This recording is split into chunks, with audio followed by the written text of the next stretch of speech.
Fala galera, como que vocês estão, criaturas? Estão bem? Espero que sim. Felipe Investe aqui. No vídeo de hoje, vamos continuar o que eu fazia no outro canal, que é ler e explicar os relatórios gerenciais de alguns fundos imobiliários. O primeiro relatório que eu vou estar lendo é o KNCR, fundo High Grade, ou seja, com menos risco, da Kinea. A gente pode ver que o patrimônio líquido, o tamanho desse fundo, passa dos 7 bilhões, então é gigantesco. São 387 mil investidores. O último dividendo aí vai ser de R$ 1,07. Tem uma taxa média de retorno de CDI mais 2,32% ao ano. Então ele vai render o CDI mais esses 2,32% ao ano. Posição ao final do período. Ao fim de janeiro, o Kinea Rendimentos Imobiliário apresentava alocação em relação ao seu patrimônio de 96,2% em ativos alvos, ou seja, os CRIs, 7,1% em LCI e 5,8% guardados ali em caixa, estão rendendo esse dinheiro. Aqui ele comenta que a parcela investida em ativos de CDI corresponde a 95,9% do patrimônio do fundo, com uma remuneração média de CDI mais 2,32% ao ano e com um prazo médio de 4,3 anos. Por fim, ressaltamos que não há qualquer evento negativo de crédito na carteira de investimentos do fundo. Então, aqui a gente sabe que não tem nenhuma inadimplência aí no KNCR. Distribuição de dividendos. Os dividendos referentes a janeiro, cuja distribuição ocorrerá no dia 13/2 de 2025, são de R$ 1,07. A gente pode ver o início do fundo bem antigo, né? 15/10 de 2012, tem mais de 10 anos esse fundo aí. Taxa de administração 1,08% ao ano. Aqui as principais movimentações na carteira. Eles falam que em janeiro eles realizaram 3 operações totais estruturadas pela Kinea, ou seja, supervisionadas aí pela Kinea, no valor total de R$ 494 milhões. A gente pode ver quem são esses devedores, né?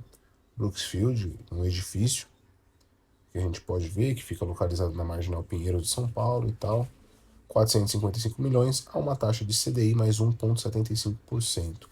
Tem garantia caso esse devedor não pague o fundo? Tem. Temos 4 tipos de garantia diferentes aqui. HSLG, para quem não sabe, eles estão desenvolvendo um fundo, um galpão, né, pro Mercado Livre e tal. Aqui ele explica mais sobre isso e tal.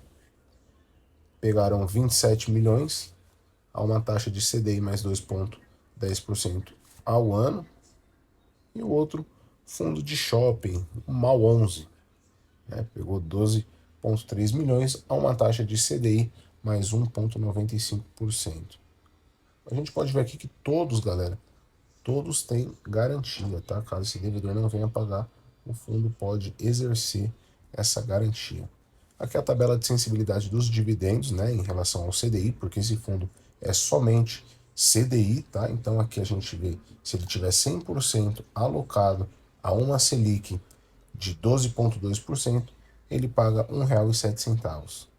Se a Selic subir a 12,7%, ele vai pagar R$ 1,10 e assim sucessivamente. Resumo da carteira, então a gente pode ver aqui que ele tem LCI e um pouco de caixa, né?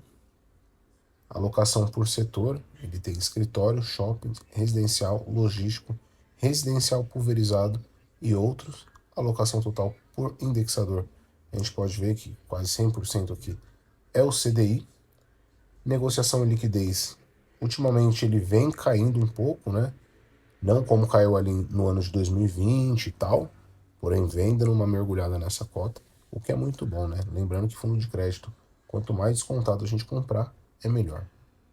Aqui é a DRE do fundo, né? A gente pode ver aqui que é bem fácil da gente entender, né? Resultado dos CRIs, resultado dos fundos imobiliários, se ele tivesse, porém ele não tem, e é um ponto positivo na minha opinião.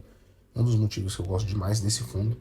Resultado de letras de crédito imobiliário, o resultado do caixa, né? Quanto esse fundo ele tá deixando em caixa, quanto esse caixa está gerando. Aqui as despesas do fundo, taxa de administração, ele não tem performance, né? outras receitas não tem, então aqui é bem fácil da gente entender quanto está vindo de cada segmento desse, né? CRI, FI, LCI, caixa, enfim. Então, o resultado líquido, 82,4 e o distribuído no mês foi 81,9. Então, ele gerou mais do que ele distribuiu, o que é muito bom, né? E ele vem fazendo isso há um bom tempo. Então, o resultado por cota, R$ 1,07 foi o resultado que ele conseguiu gerar e foi o que ele distribuiu.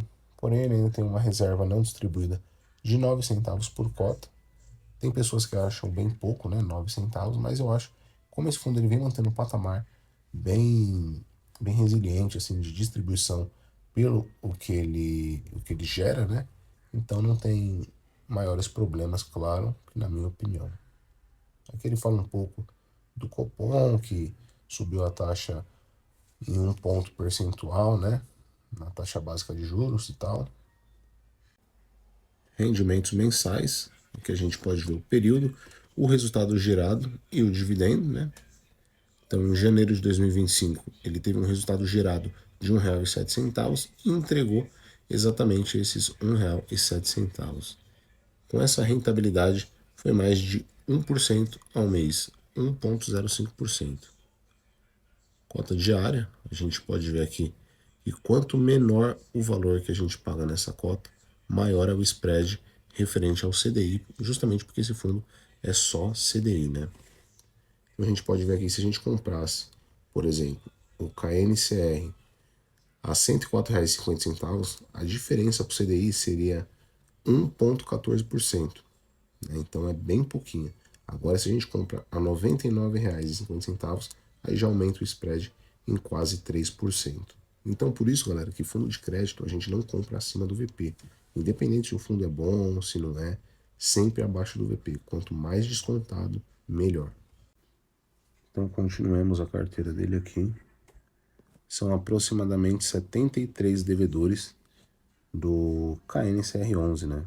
Lembrando, galera, quanto menor a exposição por dívida, é melhor. Porque, por exemplo, se esse CRI de número 46, XPML, Shopping Bahia, deixa de pagar o KNCR, vai representar menos de 1% da sua carteira, né, da receita desse fundo, 0,7%. Então é bem pouquinho. Agora, se essa dívida, por exemplo, fosse 10% do seu patrimônio líquido referente à dívida, aí já ia dar uma dor de cabeça muito maior, né? Então aqui ele fala um pouco das compromissadas, né, que a exposição atual do veículo nesse tipo de passivo financeiro é de aproximadamente 9,2% do patrimônio líquido do fundo. Então aqui o sumário resumo dos ativos, a gente pode ver os seus devedores e o setor deles, né? Vou explicar o devedor, o estado aqui, né? Se tem garantia ou não, né? Quando não tem garantia, isso aqui tá tudo em branco. O vencimento dessa dívida e a LTV. O que é a LTV, galera? Por exemplo, aqui nesse primeiro devedor, a Brookfield BR12. Suponhamos que ela tenha pegado 100 milhões. A LTV dessa dívida é de 63%. Então, todas essas garantias equivalem ao valor da dívida mais 63%. Então, o total da garantia seria de 163 milhões. Isso só a modo didático, claro, que esse devedor não pegou esse valor, eu não sei agora de fato quanto ele pegou, mas é só para modo didático.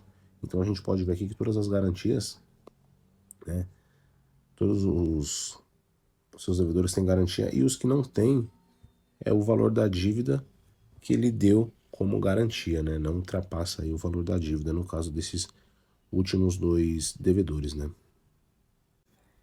KNCR11, galera, é um dos fundos que eu mais gosto, tá? Por ser um fundo high grade, tem um retorno ali, né? CDI mais 2,30 e pouco, salvo engano.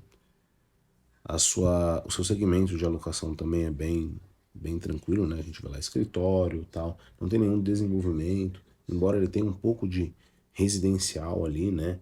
Lembrando que todos os fundos imobiliários têm uma parada chamada risco-retorno.